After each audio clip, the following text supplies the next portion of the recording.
De verkoop van kluizen is verdubbeld. Dat blijkt uit cijfers van LOX, specialist in staalschrijnwerk en beveiligingstechnologieën. We zien dat in de drukke periodes dat wij een serieuze verdubbeling hebben gezien in de verkoop van de kluizen, vooral naar particulieren toe.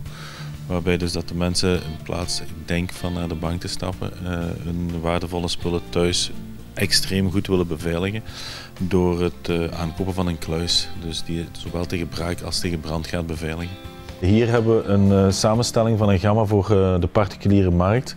Waarbij ook nu met aanloop naar de grote vakantie toe, dan zien we echt stijgingen. En we zien dus nu ook weer een serieuze stijging van dat type van kluizen en koffers. LOX opent ook een derde Limburgse vestiging in Sint-Truiden en kijkt naar Brussel. De grootste reden waarom dat we dit doen is de nabijheid voor de eindklant. Dus we hebben geleerd in al die jaren dat de klant het zeer belangrijk vindt dat na service in feite op korte termijn kan gepleegd worden. Dus we moeten zorgen dat we er zijn en als er een probleem is dat we zo rap mogelijk kunnen daarop inspelen. Dat is ook een van de redenen waarom dat wij nu ook een servicepunt in Brussel gaan beginnen. Dus dat staat gescheduled voor binnen een kleine maand ongeveer. Made in Limburg TV, het economische magazine op TV Limburg.